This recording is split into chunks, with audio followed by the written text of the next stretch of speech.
ওদিকে লোক আটকাও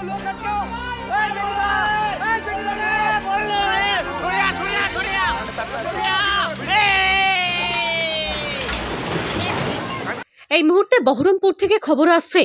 বহরমপুর পোস্ট অফিসের সামনে একটি পুরানো গাছ হুড়মুড় করে ভেঙে পড়ে। এই ঘটনায় তেমন ক্ষয়ক্ষতি না হলেও বেশ কিছু সময়ের জন্য রাস্তা বন্ধ হয়ে যায়। খবর পেয়ে ডিজাস্টার ম্যানেজমেন্ট এসে দ্রুত গতিতে কাজ শুরু করে। এলাকার ব্যবসায়ীরা জানান, বেশ কিছুদিন থেকে গাছটি বিপজ্জনক হয়েছিল, তবে আজ সকাল থেকে গাছটি একদিকে ঝুঁকে পড়ে। সাধারণ ও পথ চলতি মানুষজনদের সজাগ করে দেওয়া হয়। দুপুরের দিকে হঠাৎ সশব্দে ভেঙে পড়ে গাছটি। হ্যাঁ, খুব বড় সড়ো দুর্ঘটনার কাছ থেকে মুক্তি পেলাম। আমরা সকাল থেকে অনুভব করছিলাম যে গাছটা আস্তে আস্তে হেলে পড়ছে, তারপর আস্তে আস্তে যত একটু বেলা যাচ্ছে আস্তে আস্তে আস্তে কাত মারছে। আমরা অনেকে বলার চেষ্টা করলাম, সবাই মানুষ শুনছে, কেউ ইয়ে করছে না। আস্তে আস্তে যখন আমরা গোটা মাঠের লোক যারা আমার দোকানে আশেপাশে সব কাস্টমার আছে তাদেরকে বললাম, দাদা আপনারা সরে যান, এই গাছটা মনে হয় আজকে পড়ে যেতে পারে বলে সবাইকে সরিয়ে টরিয়ে আমরা একটু রেডি হয়েছিলাম। তা করতে করতে দেখি আস্তে আস্তে আস্তে ঢাল মারতে মারতে গাছটা পড়ে গেল। মানুষের কোনো ক্ষয়ক্ষতি কাউরি কিছু হয়নি। কেউ এলাকায় সেরকম ছিল না, সবাই দূরেই ছিল, সবাই দেখছিল মোবাইল দিয়ে ছবি তোলা। হ্যাঁ, সবাইকে সরিয়ে দিয়েছিলাম। আমরা বুঝতে পারছিলাম সকাল থেকে যে আমাদের এই গাছটা হয়তো আর বাঁচবে না, বেশি পড়ে যাবে।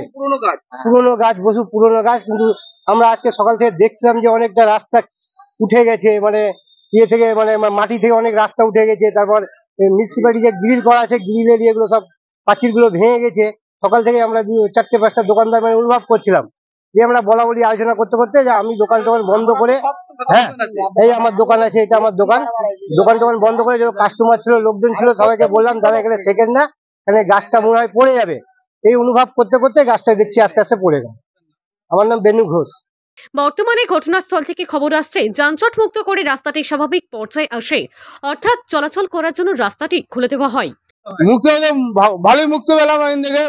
ভয়ে তো আমাদের যান শুকিয়ে গেছিল, সবকে লোকজনকে সরিয়ে দিলাম। হ্যাঁ, তারপর আমরা 2টো থেকে লোকজনকে সরাচ্ছি।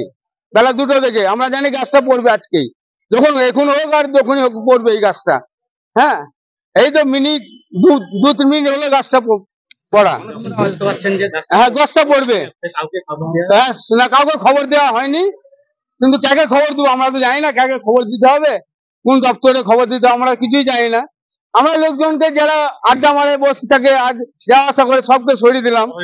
হ্যাঁ, সবকে রাস্তার লোক সবকে বন্ধ করে দিলাম।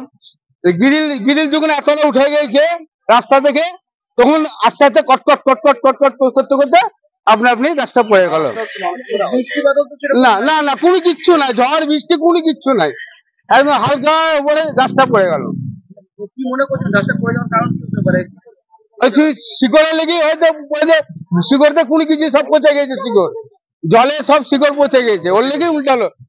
আর তাছাড়া আপনার বট গাছের লেগে ও আটকে ছিল, বুঝলেন তো, ওকে আটকে ছিল বট গাছের লেগে। তাছাড়া না হলে ওই গাছটা পড়েই যেত। কবে পড়তো কোন ইয়ে পেত না, কখন পড়তো, ওই বট গাছের লেগে আটকে ছিল।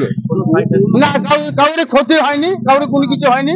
আমরা সবকে আসতে নিষেধ করে দিই সঙ্গে সঙ্গে, যে যখন বেশ সে সবাইকে নিষেধ করেছে, আমি একা না, সবাই নিষেধ করেছে এখানে। হ্যাঁ, বুঝতে পারা গেছে এ পড়বেই, এখন হোক যখন হোক পড়বেই। আমার নাম গোপাল দাস, ব্যবসায়ী, চায়ের দোকান আমার এই সামনে। ব্যুরো রিপোর্ট, KTN 5 গ্রাম নিউজ।